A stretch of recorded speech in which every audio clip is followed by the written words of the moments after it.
You're listening to the Unlocking Africa podcast. We're the first payment orchestration company in the region, but also one of the very few early ones to the market globally.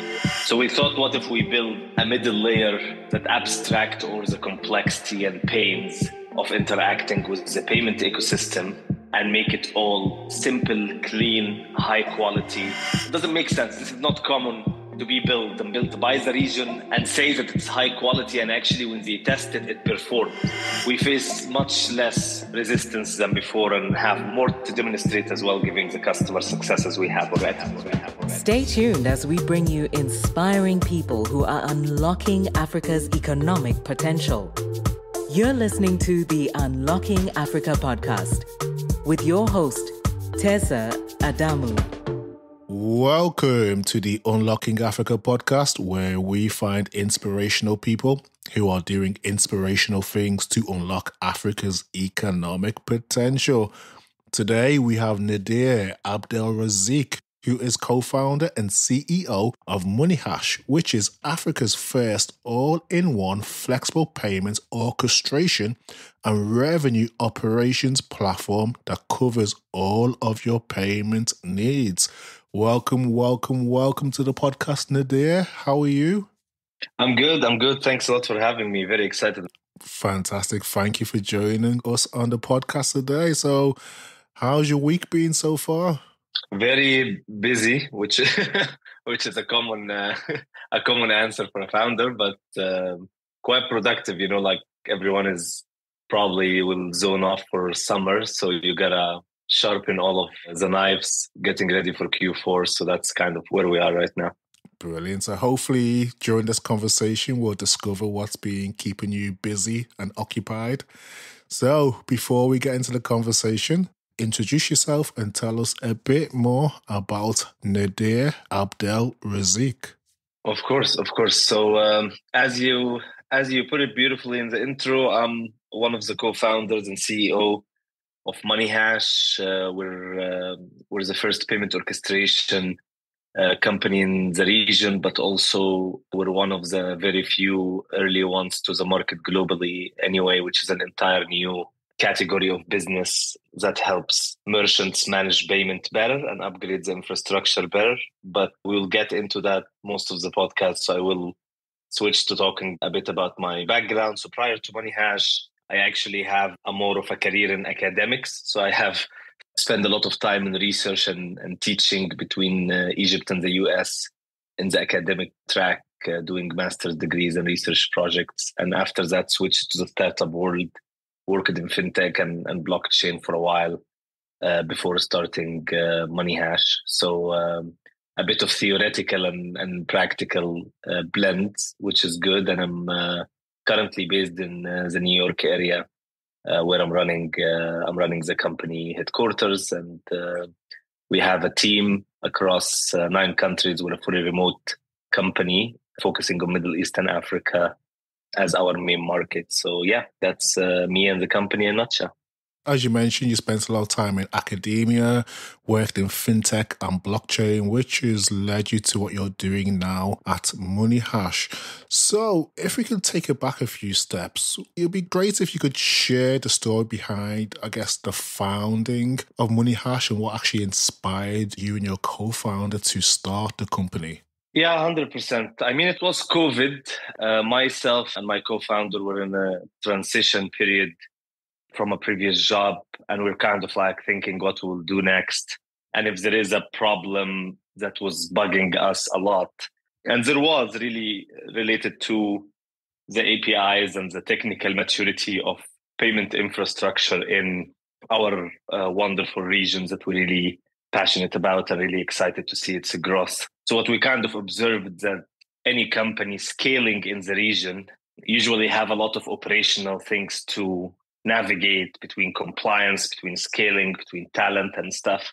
And the least you can do for these companies provide them with the proper plumbing. They need the pipes to work, right? Like the things that brings them the money, that brings them the tech, need to be reliable, need to be easy so that they can focus on their products, they can focus on their business and our observation, working in payment, working fintech, that's not the case. There is a lot of wonderful payment companies in the region, but the merchants themselves has a lot to do, so they can't leverage everything they see in the market and switch between providers and try different payment methods. And this is kind of like a big opportunity for them to do, but comes at a much higher cost of an effort and delays and stuff. So we thought, what if we build like a middle layer that abstract all the complexity and pains of interacting with the payment ecosystem and make it all simple, clean, high quality, merchant driven. So the big merchants that are scaling and building our region and building the ecosystem and the economy of the region can access a very reliable and clean and high quality piece of tech that manages the most important piece, which is plumbing the money for them, which is the payment, and gives them access to the entire ecosystem and gives them full flexibility, full reliability, so they can focus on what matters most, which is their day-to-day business and product operations. And that's basically what really drove our excitement for that. And a side story to the founding story, which is Mustafa, my co-founder, and I, we just had a fantastic chemistry and work habit. So we were really excited to work together. So this kind of like drove momentum that we could do something together. And there is a problem we're passionate about, seemed to be the right cooking to start. So you mentioned that COVID was the catalyst behind MoneyHash, and you detailed how you identified the need for a payment orchestration platform in the region. In the initial stages, what were the challenges that you faced trying to find a solution to the problem? I mean, when we started, the idea started to materialize in the last quarter of 2020, and the real start was in early 2021. And at that time, payment orchestration wasn't a thing globally. And it's not common for the region to have companies that are starting a new category of business. Usually like 90% of the companies in the region are working on a model that is established globally somewhere in the US or in Europe, and you're kind of building the equivalent to it to Africa and the Middle East. But for you to start a software infrastructure company in a business category that doesn't exist much globally has a double-edged sword. On the one hand, there is an opportunity that we're building a new category, and this allows us to think originally and to start bringing up things that the entire ecosystem didn't see before. And on the other hand, you don't have a standard, you don't have a benchmark, so you kind of have to do a lot of things from scratch, and there is a higher risk in all the business decisions you're taking.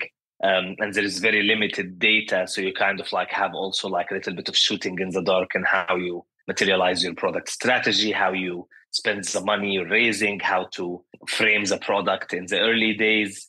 As you can see, like from the progress the company achieved, we were lucky and had a good momentum in some of these decisions. But overall, like the hardest part is figuring out how to establish a category of business that doesn't exist in the region and have limited exposure globally was the main thing.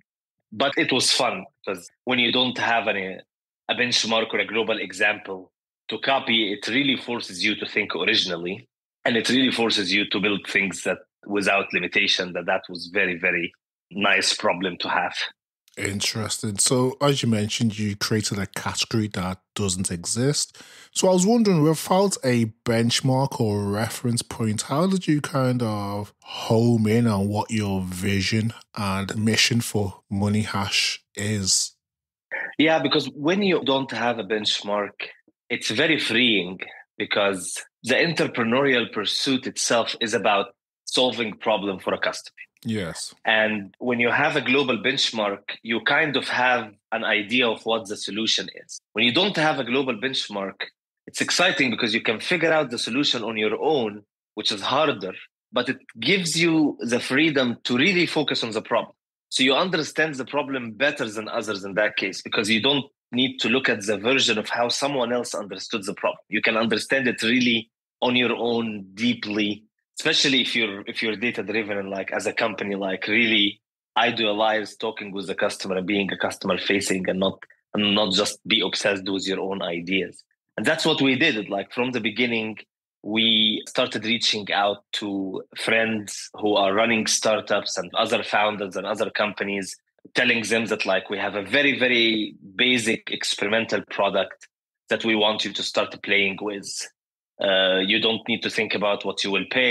We just need to keep hammering on how difficult is it for you to manage payments internally with your existing partners.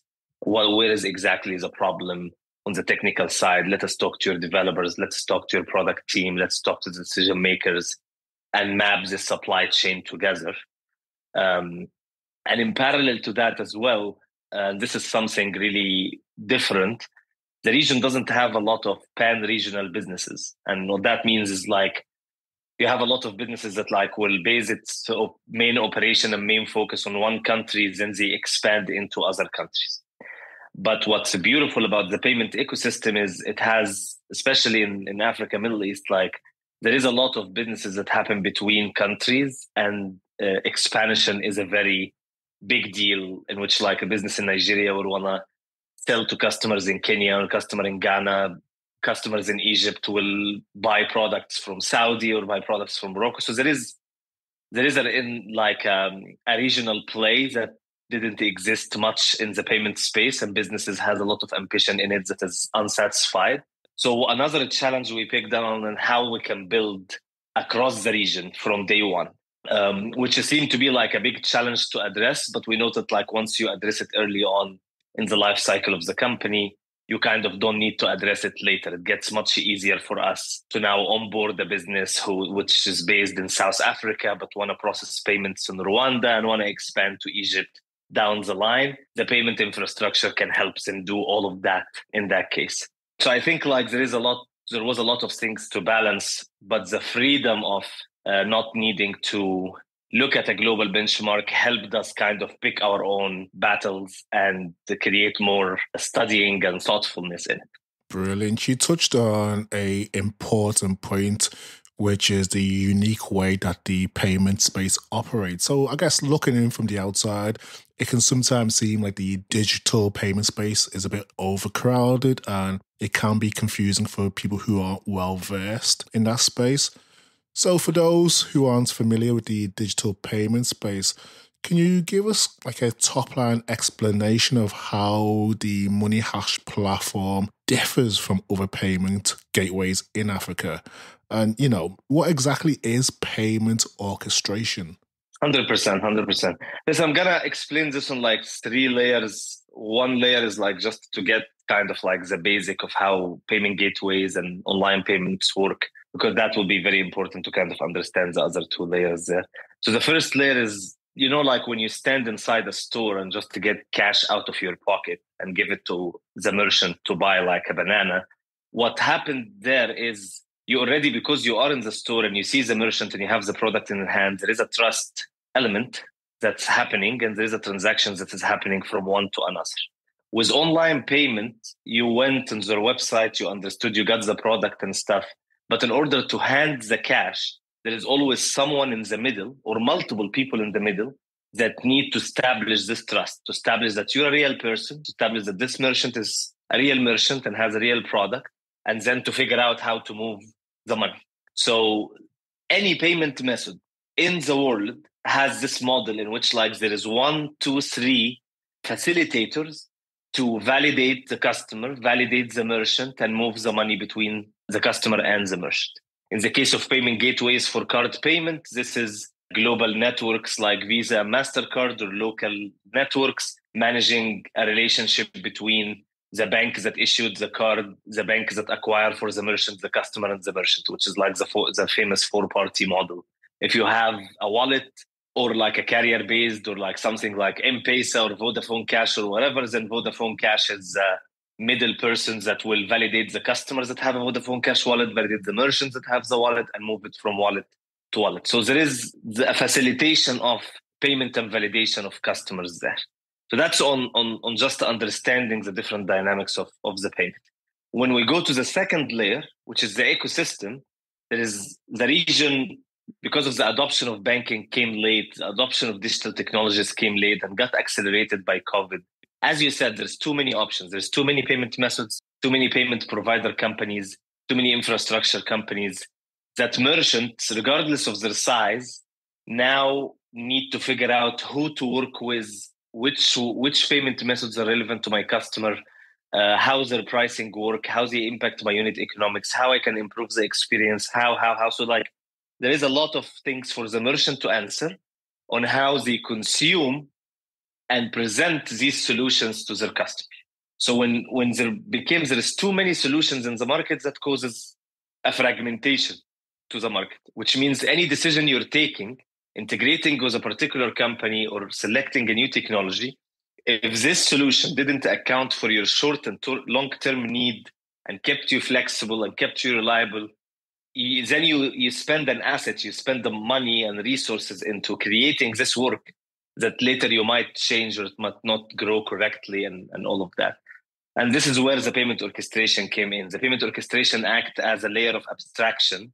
So you do all the effort to connect to the payment orchestration. And then the payment orchestration acts as a router or a switch in the middle that when you send the payment request, it kind of defines intelligently which payment provider should process this payment. Is this a high fraud, low fraud? Is this a high fee, low fee? What is the probability of success or failure? What the customer should be seeing? What happens if the customer left the cart? What happens if the customer saw like an error thing? So that empowers the merchant, it gives the merchant so much control that they now can take so many decisions and refine so many pieces of their business without needing a lot of work on their side. So to summarize something quickly in the end, like MoneyHash and all payment orchestrators are usually a layer on top of payment gateways that enhances the merchant ability to control and customize their work with the payment gateway. So it's a customer that works with Flutterwave, can work with Flutterwave and can work with Flutterwave and MoneyHash. When they add MoneyHash to the mix, it makes the relationship with Flutterwave much more customizable, much more powerful, much more scalable than a traditional integration with Flutterwave. So that's like a quick example. Amazing. So it's almost like a smart automated broker. It does quite a few different activities, has a few different responsibilities within the chain of the payment gateway. Okay, amazing. Thank you for that. So I guess you've touched on a few elements there in terms of the trust, the facilitation of payment, the ecosystem, and also the value that it provides specifically to businesses on the continent. So what is the technology that is driving all of this activity in the background? I think in the payment orchestration space is very similar to any software company. So there is traditional back-end and front-end work to be done to do the plumbing. The real innovation in it is like how you build your architecture and how you make it modular and simple and reliable and scalable as well, given that the region has too many payment methods and too many partners that you need to learn a lot of like different APIs and different models of operation. But the technology is quite a mature technology of building just the infrastructure there. There is other elements that is coming into play in which like decentralized networks on the blockchain to leverage the stable coin for settlement, AI-driven work that can enhance the data reporting, enhance the intelligence of systems managing the payment flows or managing the payment intelligence in general. I would say all of these are like complementary technologies that power the real infrastructure, but the real infrastructure is a traditional back-end plumbing. And we ourselves in MoneyHash call each other internally the plumbers of payment. We're really setting up pipes that work well and making sure you have like hot and cold water and have the right experience, basically. Thank you for that. And I guess linked to that experience, as we've discussed during our conversation today, is in terms of how you add value. And one of the unique ways that you add value is in addressing payment failures. So maybe we can touch on that, because that's something I find quite interesting and unique in terms of how does MoneyHash address payment failures? And also, what impact do you believe this has on businesses on the continent?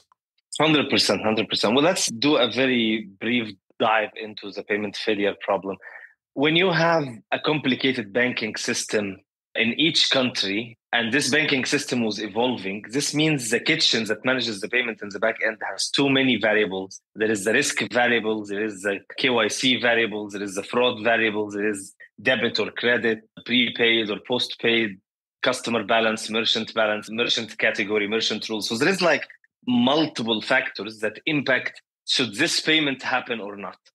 And each bank, issuing bank of cards or acquiring bank, dealt with these rules different, which means when a customer puts their card inside a payment form and click pay, what looks like the failure might happen because just insufficient fund or just because it's high fraud or something. In reality, it's 40, 50 factors in the back end being calculated together that has so many glitches and so many unpredictability in it. So when you introduce a system like MoneyHash that sits in the middle and kind of receives this transaction and do this calculation based on deep payment understanding, we can figure out which route for the payment that will make sure this payment succeeds, doesn't fail. And if it fails, should we just show the customer a failure message, or should we let the customer wait a second or two and try again in different techniques with different providers till we get the right mix of all of these factors together? For our region, this is a big deal.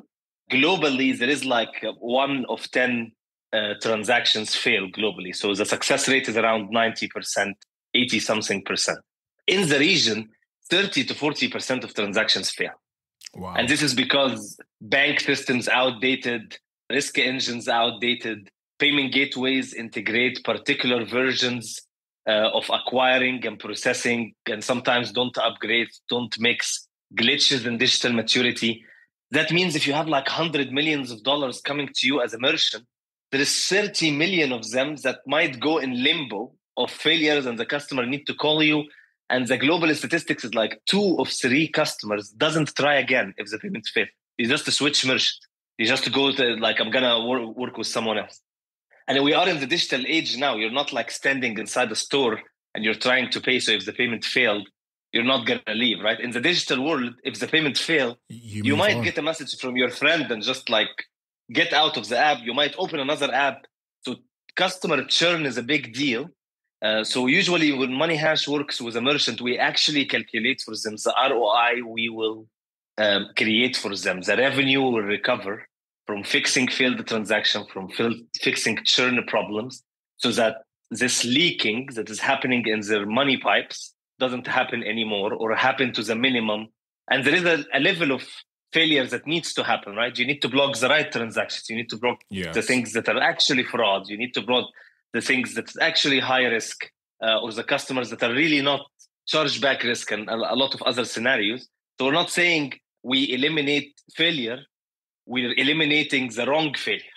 Interesting. So what would you say is your success rate of addressing payment failures? Yeah, so this really differs use case to use case. But in general, we anticipate on average a 10% revenue uptake to our customers. That's on average. So if you're a merchant processing 100 million, if you introduce the MoneyHash in your payment flow, we can anticipate a 10 million plus or minus of boosted revenue by refining your payment infrastructure to address the different scenarios there. It really differs. It can go as low as like 5%, 4%, 3%. For businesses that are like an established market with a proper tech, and they invested a lot of their payments, so they addressed some problems, but not all problems. And sometimes it can go to 200%, 300% if you're in a sector like gaming, for example, in which like high risk and it's mixed with crypto payments and stable coins and things. So like banks are really scared to process any transaction, thinking that this is like a money laundering transaction or fraud transaction or something. So you have a lot of refinements to do, that actually any refinement you'll do will have a significant boost to your revenue in that case. But we stick with the standard, which is like a 10% revenue recovery improvement. And then there is a lot of business opportunities to explore on top of that. So, I mean, without mentioning names, do you have any examples of clients that have significantly benefited from using MoneyHash? No, 100%. I mean, we work with lots of startups, lots of scale-ups, lots of enterprise across the entire region, all the way from West Africa, North Africa to the GCC and in Saudi and UAE and multiple others. So we work with one of our very early and deep customers, which is Foodix. So Foodix is a restaurant management company. So they do like the point of sale and payment and management of restaurants. And they are present in, I think, over 20 markets in the region. This is like Nigeria, Egypt, Saudi Arabia. And we help them boost the payment scalability and optimization across all of these markets. We work with a crypto exchange like Rain in UAE, which we caused them multiples of recovery in their systems through refining these factors of all the crypto purchases that happen across the region. I mean, many of the names are mentioned in the logos on our website, of course, but the real thing we finally managed to feel and get excited about is like we're serving the entire region, which we're very proud of, that we're working for the region and we were present across the region, and that's very, very exciting. Thank you for sharing that. You've given some great examples there. So I guess specifically from the client perspective, what type of feedback do you tend to receive from your clients, and how does that tend to shape the development or the direction that the platform is going? I think in general, we usually get faced by surprise, which I think is something we didn't anticipate, because like in the startup world, they tell you, build the things and they will come, right? Just like build something and they will come for it if they have the problem or something. In reality, you're building on top of a history in which the entire region didn't see a lot of complicated, reliable software companies coming out of the region. We're usually consumers of global platforms like HubSpot and Slack and Zapier and stuff. So when you think of software, you don't think software in the region. So when MoneyHash shows up on your doorstep and tell you we have actually a big plumbing system that works across 45 countries and has 12, 15 libraries of technical, high quality pieces that you can stitch together and build your Lego system of payment that will route and optimize and improve reporting and stuff. It does sound like you're saying fiction, like it doesn't make sense. This is not common to be built by the region and say that it's high quality, and actually when they test it, it performs. So we usually get by a lot of surprise and mistrust initially from the customer because they are not used to that. So this seemed to be like new. And with this newness comes like excitement and fear. But the moment you address all of these fears and kind of demonstrate the value, the customers establish a lot of trust with you that kind of like allows them to explore doing way, way more than what they told you in the beginning. And this has been our example, like with Foodix, for example, in the beginning, we're discussing like few secondary markets to enter and process the payment for them till we see how it works. And the moment we went live with one market, all of a sudden we're discussing all the markets, we're discussing all the systems, because that's it. Like once we put the fear behind us, it's now opportunity only. In the time we're talking in right now there is payment orchestration companies everywhere. The term is getting a lot of recognition. We kind of positioned as a leader in the category, given our first mover advantage and our expertise and team quality and everything. So we face much less resistance than before and have more to demonstrate as well, giving the customer successes we have already. That's great to hear. So you talked about building trust with clients. Do you think that client-centric approach has contributed to your ability? You recently raised $4.5 million despite a global funding slowdown. 100%. I think I know that because also I want to avoid the buzzwords, right? Like, because all the companies theoretically should be customer-centric and all the companies will say they are customer-centric. I would say that in addition to being customer-centric, we are quite deep when it comes to understanding and building payment systems. So you need to be customer-centric, but you need to be an expert in what you're doing. So if I'm going to go to a big merchant in Nigeria and tell them I'm going to sit between you and fantastic companies like Flutterwave and Paystack, and I'm gonna make them and you perform better, I need to be spotless. I need to be a really good infrastructure that works as good, if not better, than every single PSP and every single merchant technology. And this does not get achieved by just being customer centric. It's by you being a student. You need to learn every single API in the region and learn every single payment variation to be ready to answer as much questions as possible and even ask questions before your customer. And I think big part of the trust that our investors showed us and our customers showed us is like, it's not an issue of like, do we have a product that solves the problem? They know that this team and this product will solve any problem if they told us about it and explained it, and we will be able to investigate it and learn it. So it's more of capability than just being able to be customer centric. It's obsession with the problem to the level of being a hungry student to it.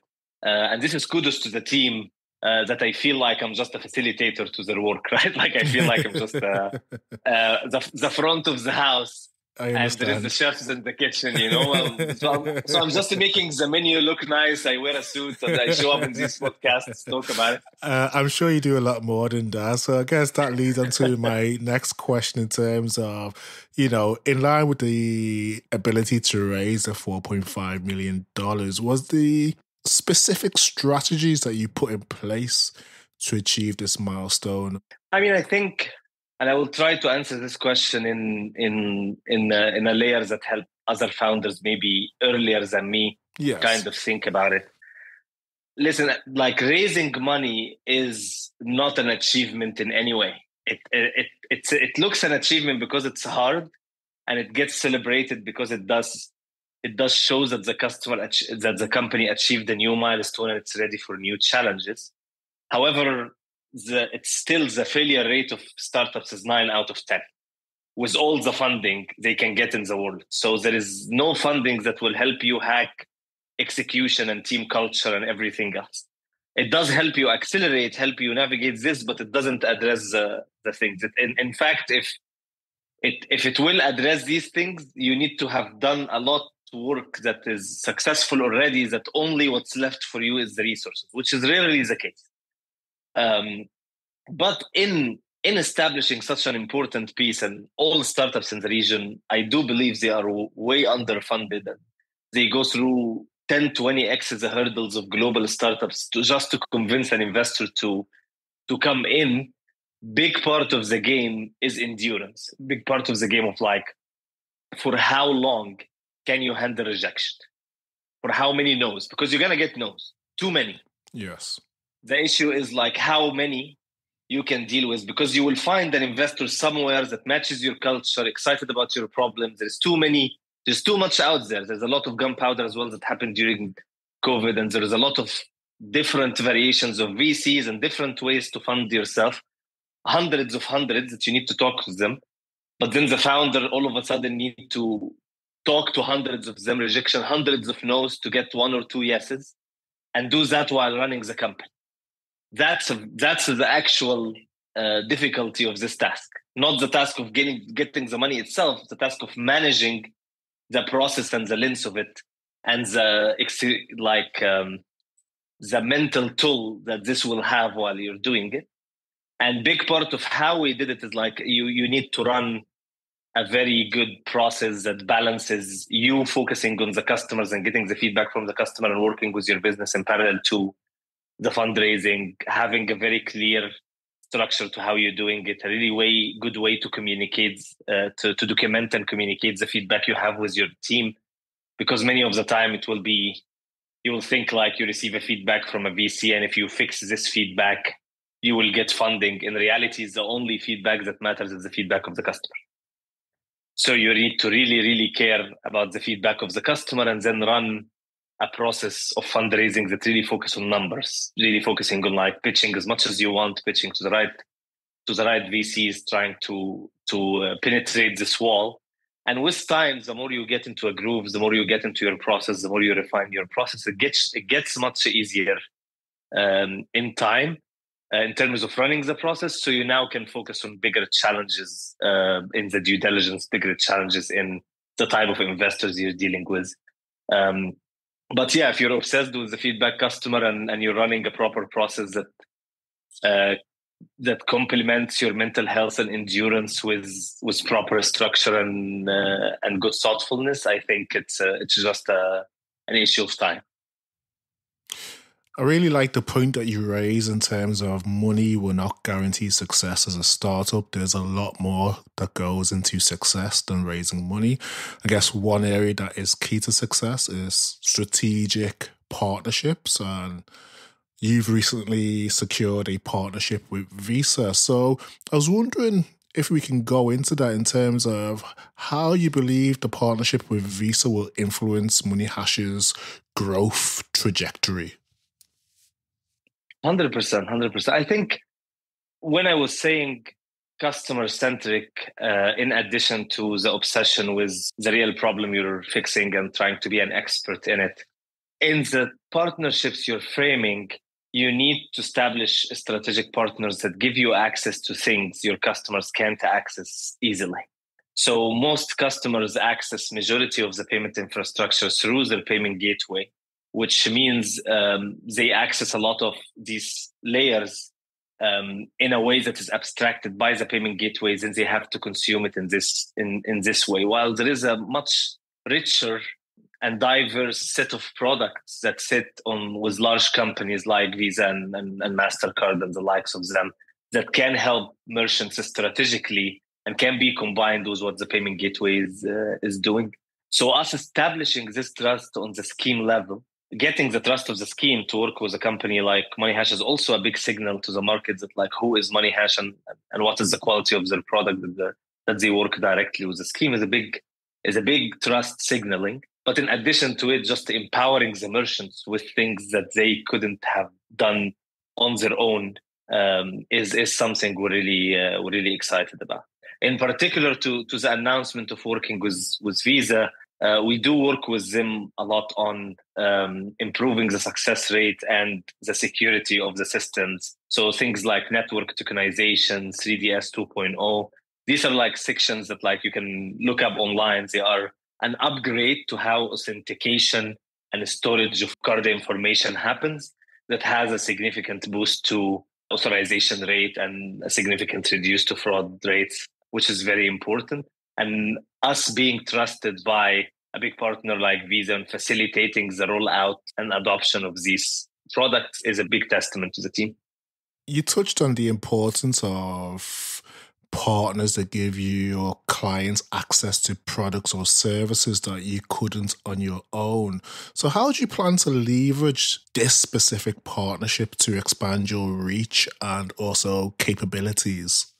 I think there is a fantastic network effect that kind of work in our behalf there, because you work with the partner and the partner give you particular leverage that you offer to a customer, and the customer give you particular insights that you use to access more partners, and the partners bring you more customers, and you kind of have this pinball machine, especially when you are kind of like a middle software that is truly agnostic. So it does partner with companies, but works with everyone and open to works with everyone and doesn't have particular biases on how they take their decision.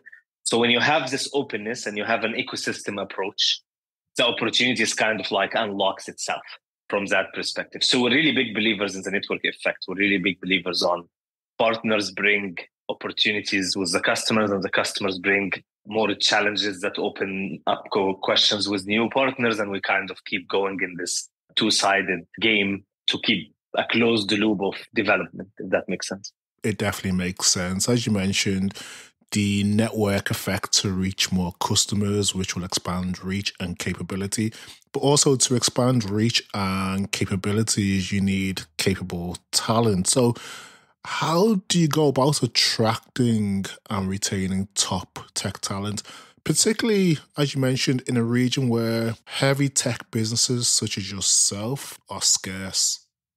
No, 100%. I think our recipe for talent is three pieces. One is pay well as much as you can. Try to pay. I think that, as I said, startups are not funded well in the region. I do believe also talent is very underpaid.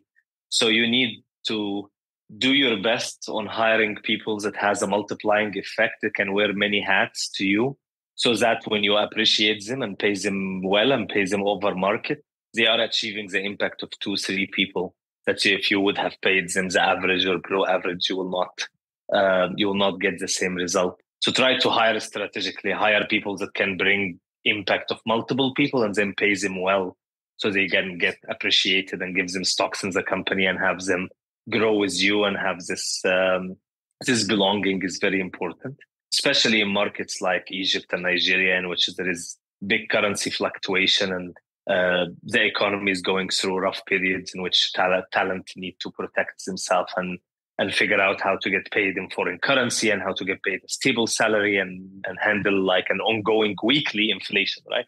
So there is an important piece to handle there. So that's the first component. We try to pay well, at least in the critical roles, so that the people are appreciated and have belonging and ownership of the company. The second component is, I think it's a differentiator for MoneyHash, which is in building a sophisticated piece of tech and being a first to market and category definer, that gets the talent excited to work with us, because you have the opportunity to think originally. You have the opportunity to work on ideas before others work on it and address them uniquely, which has big learning opportunities. So always for companies hiring in the region, try to think like what would be unique about your company that talent can be excited about to embed in their career. Is there something new for them to learn? Is there products they will work on that they wouldn't work on in other companies? And in our case, like given how many markets we work with and how many payment system we plug in, every talent we have is just like learning so much about payments that if MoneyHash didn't make it, they are payment stars. And the third and most importantly is just embrace turnover. Like you will try to retain talent, but also understand that talent switch jobs and go from companies to companies to earn a better living and get a better pump in your career and all of that. And I think we, from the beginning, told our talent that, like, you know what, if you want to leave the company and go to another company, we can help you. We don't mind.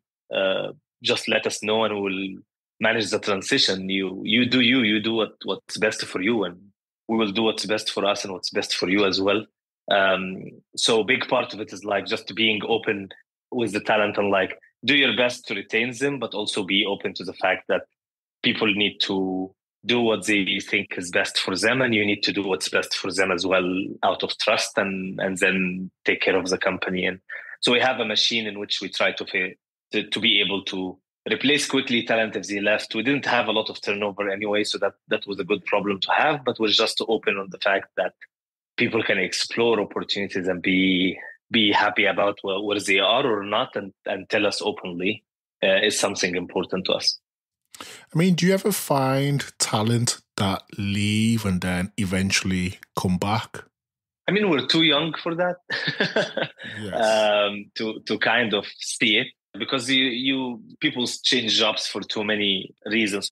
We have, like, for example, a talent in Egypt that just wanted to switch to working globally. They had a particular exciting traveling opportunity in which we helped them nail and go and do it. And we feel like through reciprocal relationship we build with him, that it seemed very clear that like once they get senior and they're exploring things, then if we have a position open, there is like a really good relationship for them to come back and contribute after they gained very valuable knowledge abroad. So we can see like reciprocity, return is reciprocity in that case. That's a great thing to hear. So you mentioned talent that wanted to work globally. I know you're very passionate about addressing brain drain issues or challenges that we see on the continent. So maybe if we look at it more from nurturing the next generation, is there anything specific that you're involved in or doing to nurture the next generation of talent within the region?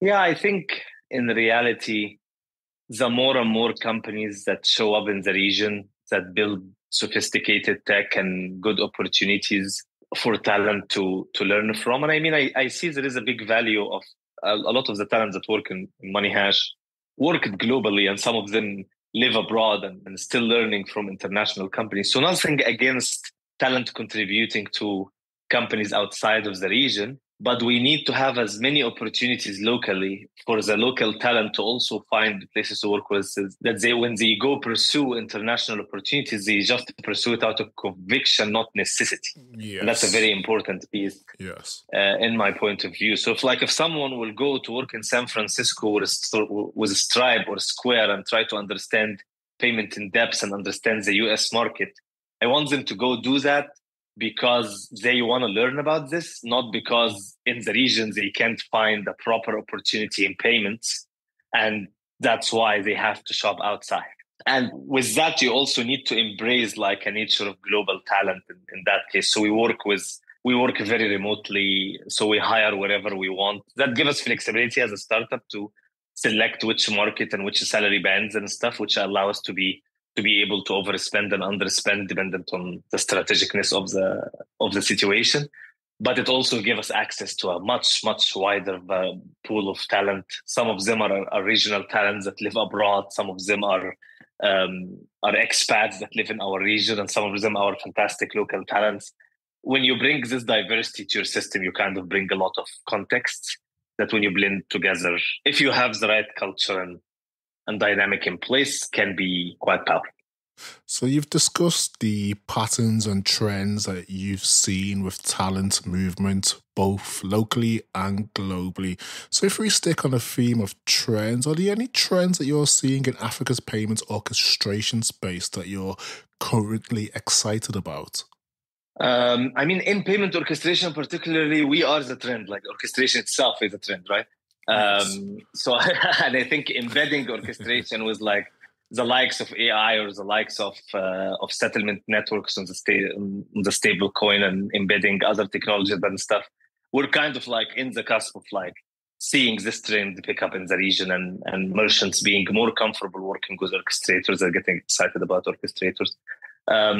We see a lot of trend on real-time payment and central banks pushing to have a local, reliable, real-time payment networks. We see this as a big thing happening in the next 5 years, which is quite major for economies trying to make seamless money movement for their nationals and their businesses, which I think is very exciting.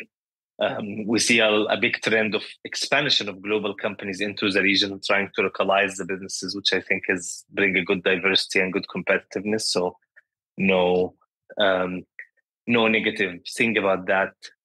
So I think these are kind of like the major trends. There is definitely technological trends and business trends, market by market, on there. But I mean, like across all of them, new business categories is being established, new regulations is emerging, especially with adoption of open banking and crypto, that we'll see more and more synergies between different categories of payments that will work together interoperably and open new business cases. So that's quite exciting. Thank you for sharing that.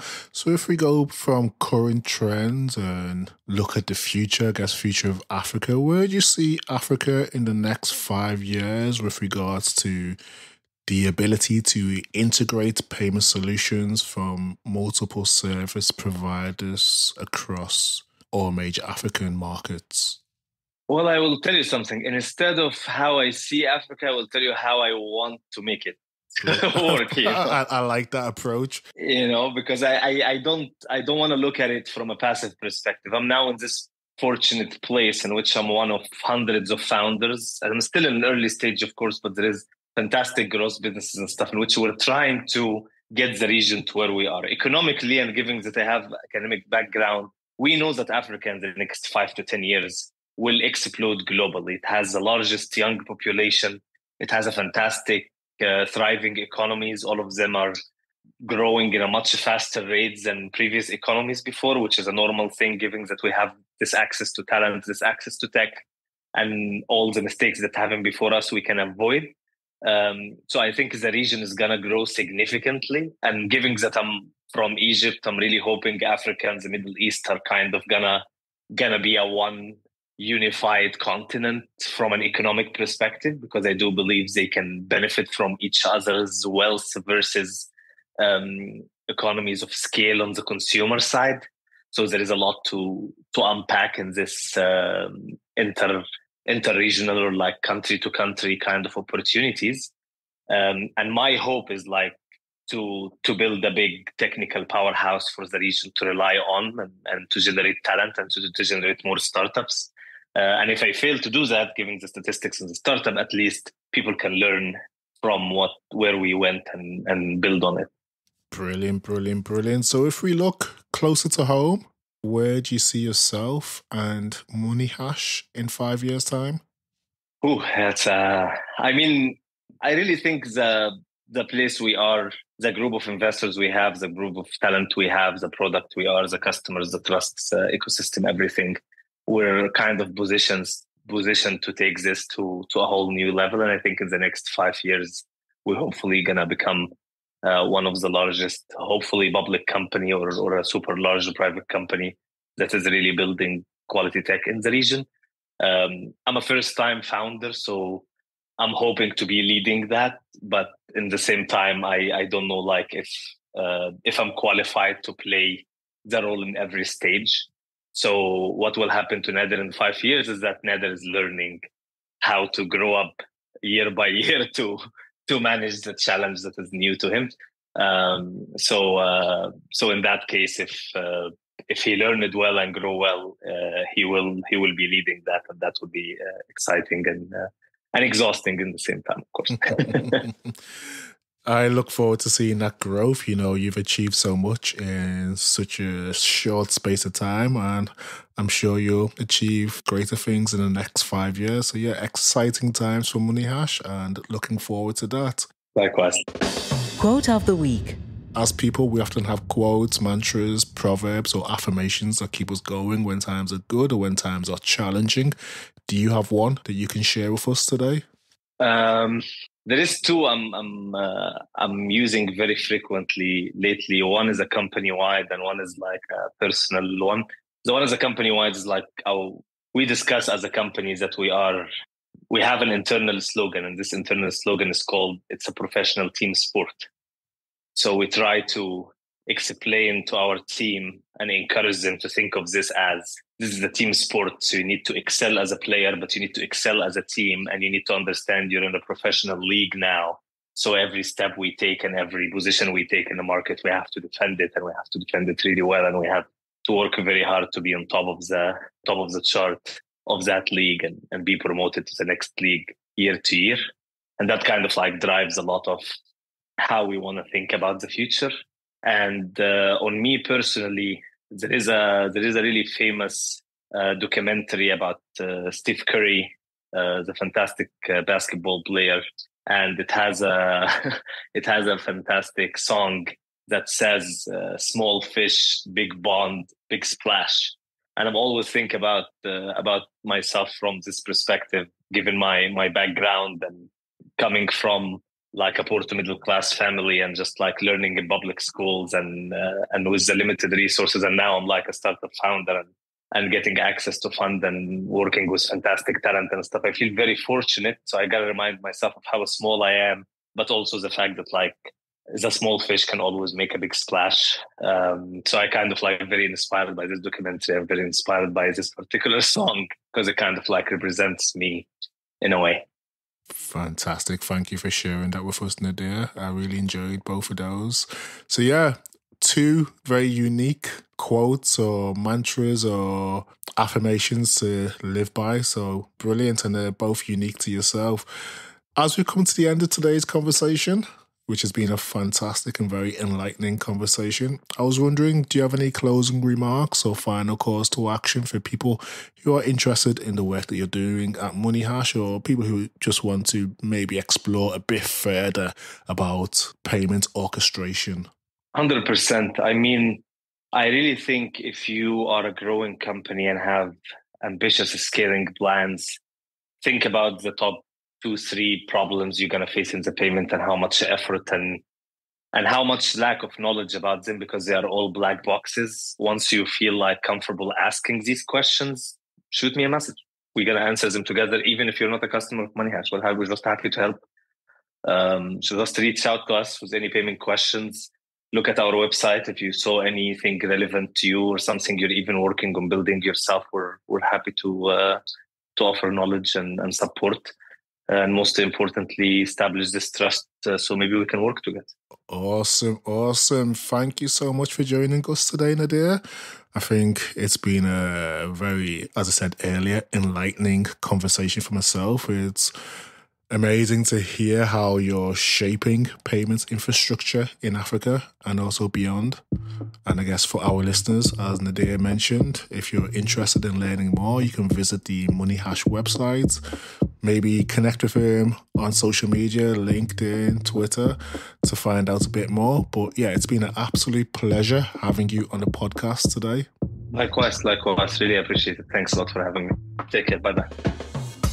Thank you to everyone who has listened and stayed tuned to the podcast. If you've enjoyed this episode, please subscribe, share, or tell a friend about it. You can also rate, review us in Apple Podcasts or wherever you download your podcast. Thank you, and see you next week for the Unlocking Africa podcast.